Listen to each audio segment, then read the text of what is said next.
I'm so excited to finally be doing this video. This is my ultimate guide to the Retron 5. This video is going to go through every single feature of the system. It's going to go through every console that's playable on the system. It's going to go through every sort of little comparison you can do.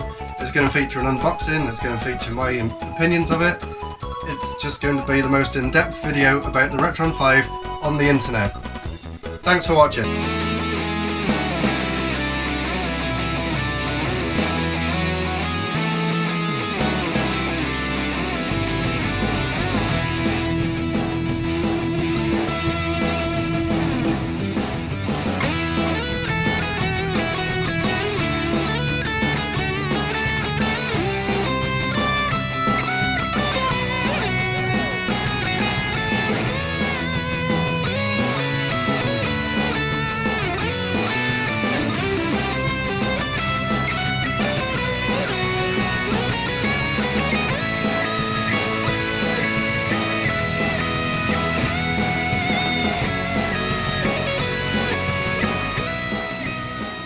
What are my first impressions of the system? Well, the system itself is quite nice. It feels well built. Not obviously as good as the new consoles or an official console, but for a fan-made console it feels really nice. These dust covers on the front feel really good. The build quality is very, very good, very strong. Better than I've heard from some reviews. Maybe they've improved it since then, as I did get mine slightly later than some people. It's got dust covers for the different controller ports on the side, so they're probably going to end up getting lost, but yeah, the console is very nice. I'll do some close-ups on it. The controller, on the other hand, I'm not so sure about. It feels very, very, very light, very plastic, but a lot of people have complained about it. Let's just see how it works in practice. I can't really judge it before I've tried it. I do like the clickiness of the buttons. It might not be to everyone's taste, but pretty good. Also in the box it comes with the charger with a few different sockets for different countries. It comes with a USB charging cable for the controller, and it comes with a HDMI lead. And there's also an instruction manual, which will obviously go through everything I'm going to show you in this video, so you shouldn't need to read that if you're watching this. And it comes with some nice stickers. I always like it when things come with stickers. There's random Apple stickers dotted around all over the house, so maybe a Hyperkin one can go and join them. And another thing I really love about it so far is the box. I know that's silly to say, but I love the design of it. It's just really cool, this nice little red bit at the top. So let's get this thing plugged in and see what it's like in action. So that was a quick look at the system. Now the next thing you'll want to do is plug it in. So find the correct power adapter for your country, plug in the HDMI socket, and that's about it. I'll be plugging the HDMI into the capture card so I can show you direct footage from this. And the next thing you'll want to do is charge the controller up. So plug in the micro USB into the back there. Make sure the controller is charged before you try and sync it, which is what it will ask you to do as soon as it powers up. Because if it's not charged, the lights will just continue blinking forever. So once you've done that and got it all set up, then it will take you to the main menu. Before I show you the menu, let's take a look at what sort of games this machine can play. So we have a Famicom slot for Famicom games, then we have a NES slot, which is for UK and US NES games, and then there's a SNES slot, which is also for Super Famicom, and then at the back you have a Genesis and Mega Drive slot. And if you own one of these, the power-based converter, you can also play Sega Master System games on it. And then at the bottom here we have Game Boy, Game Boy Color and Game Boy Advance, and that's all regions. So there's a hell of a lot this thing can do. I've also put the timestamps on it, so if you do just want to see how a particular system looks on this, then you can go to that time in the video and have a look at it.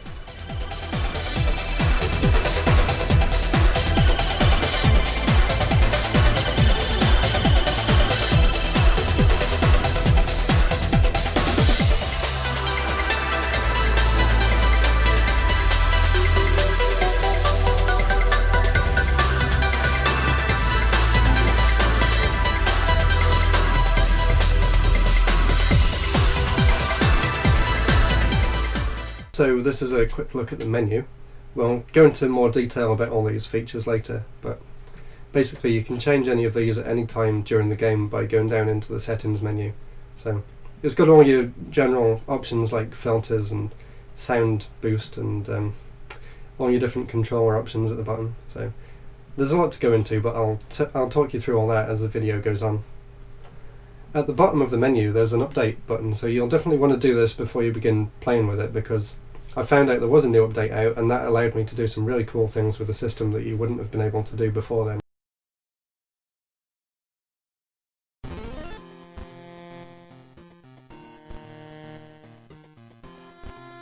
The first thing, and for me the most important thing, is the ability to apply patches to games using the SD card. So all you want to do is find the patch you want, copy it onto the SD card, and then put it straight in the back of the system.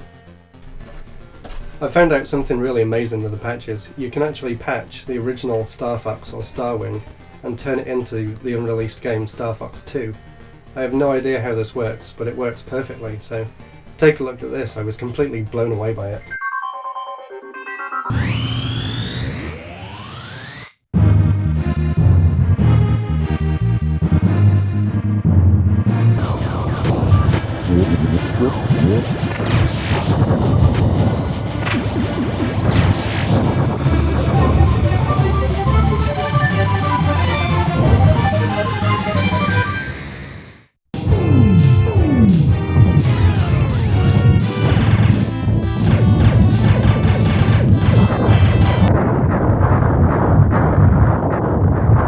The other amazing thing you can do with the SD card is to apply translations to Japanese games. So finally I'll be able to play Mother 2 as Earthbound.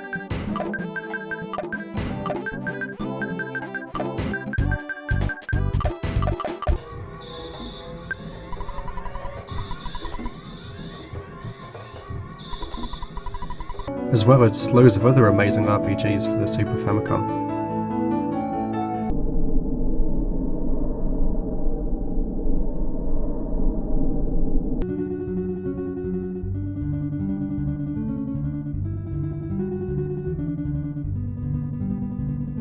And also I'll finally be able to play the amazing Terranigma.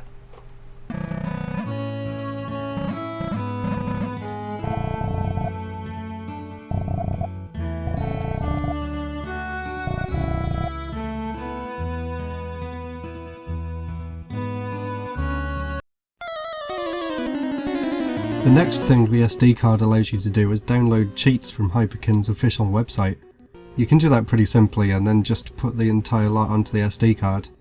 There's cheats for most games that I've tested, so all you need to do is go into the game-specific settings for the game that you're playing and click on cheats and see what's in there. For this example I'm playing Twinbee and I've chosen not to be able to get hit by the enemies. Probably won't use cheats much, but it's a cool idea that they included them anyway.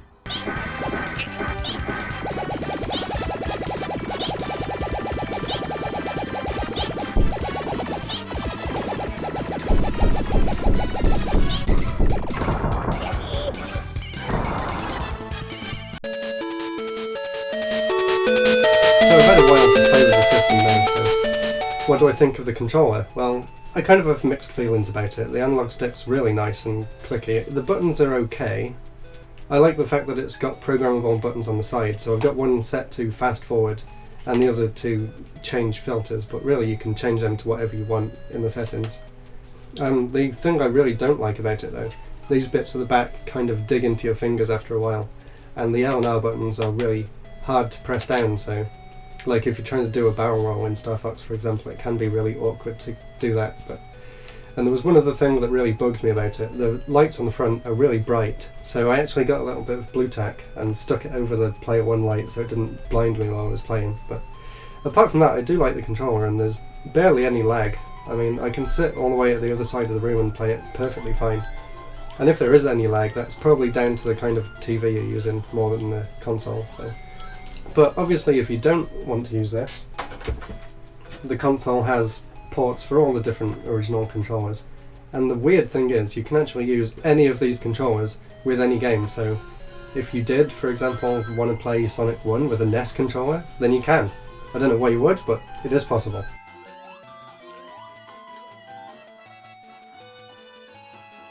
So before we take a look at some of the games the system can play, There's one other thing I wanted to point out, and that's the fact that the Retron 5 can play original PAL games, but sped up to their 60Hz American versions, which were far superior. So here's a comparison of Sonic 1 being played on a Mega Drive compared to Sonic 1 being played on the Retron 5.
So as you probably saw in that menu I showed you earlier, there's a lot of different options relating to sound for the games. So let's take a look at what some of these different sounds actually sound like.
When you first put a cartridge in that has a battery save built in, it takes the save off the cartridge and puts it on the system so you can continue right from where you left off.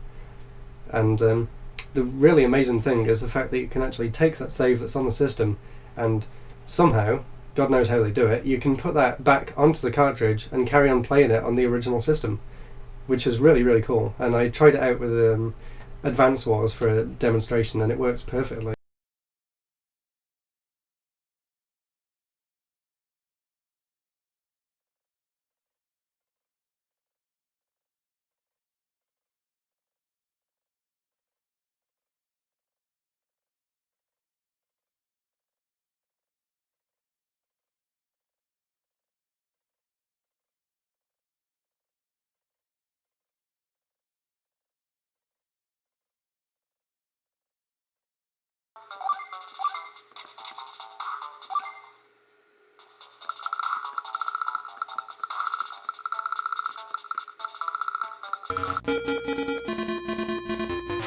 I also did some experiments, of course. I just had to. So I've tried out some random things to see if they would work, like the e-reader. It did register it, but it wouldn't actually let me scan any cards in, which is a shame, but you've got the GameCube if you want to do that. I tried Kirby's Tilt and Tumble for the Game Boy Color. This just wouldn't recognise it at all, which is probably for the best, because you don't want to be throwing the console around trying to get it to work. The same goes for WarioWare Twisted, although this did know what it was and booted up. It wouldn't actually let me control it by tilting, so it was unplayable. I did attempt to use both of the Super Game Boys, but they wouldn't they wouldn't do anything. It would boot up, but it would just have a blank Game Boy screen and no way of actually doing anything. But the cool thing is, if you play a Game Boy game that is Super Game Boy compatible, it does include the borders, which is really cool. So I tried that with Donkey Kong, and you get the original arcade cabinet, which is a really nice touch. Another thing I tried, and actually worked perfectly, is the SNES mouse for use with Mario Paint and Mario and Wario, which is a game I'll be showing later on. And I was really amazed, it actually brings up a cursor in the main menu, so you can actually control that with a mouse as well. Obviously, light gun games won't work at all because this doesn't plug into a CRT.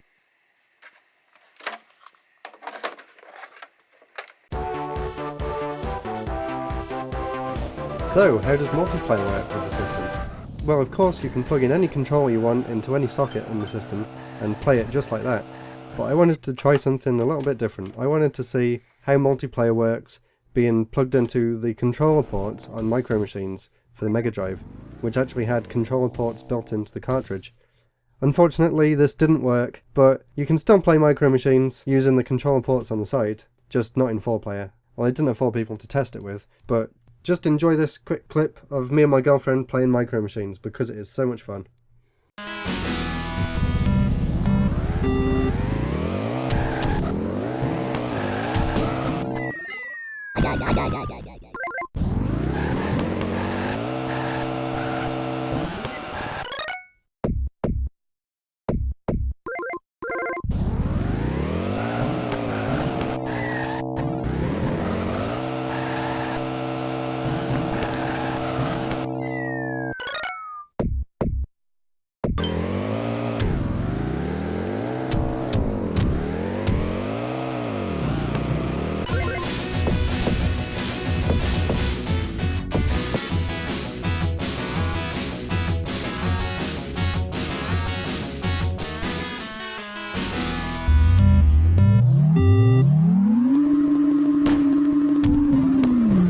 There are a lot of filters to go through, just like an emulator or something, but to be honest, I'm not really a fan of any of them. Here's what some of them look like.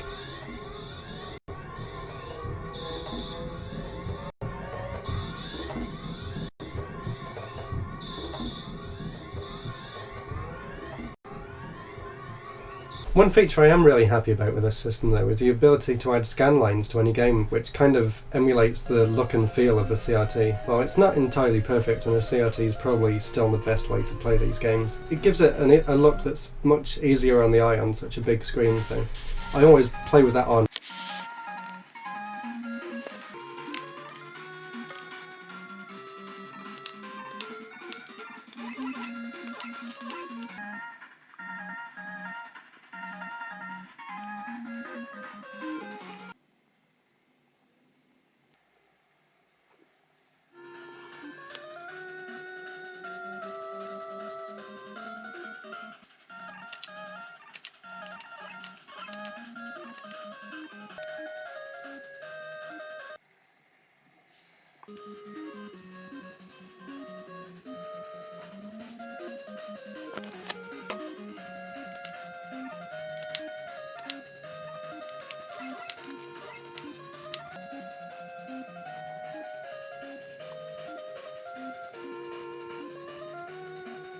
Now I'll take a look at some of the games this system can play in a bit more detail, so stick around if you want to catch some of that.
So I've had a while to play with this now. What's my final opinions of it? I think it's a fantastic machine.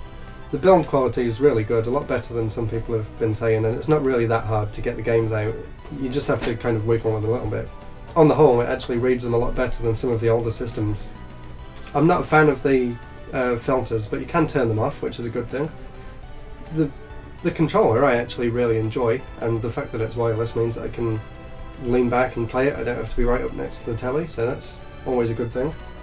I love the compatibility this machine's got. There was only a few games that wouldn't work, and most of them I didn't expect to anyway because of the extra stuff they've got built in.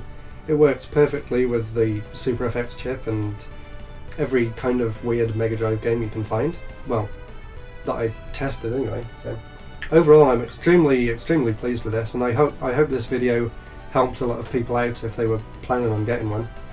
And with some more updates in the future, maybe it could become even better. And it's also really good for people who want to build up their game collections but don't have enough space for all the systems. That was my in-depth look at the Retron 5. If I missed anything out, let me know and I can hopefully tell you yes or no. So, thanks for watching. I hope this was a helpful video. I'll see you soon.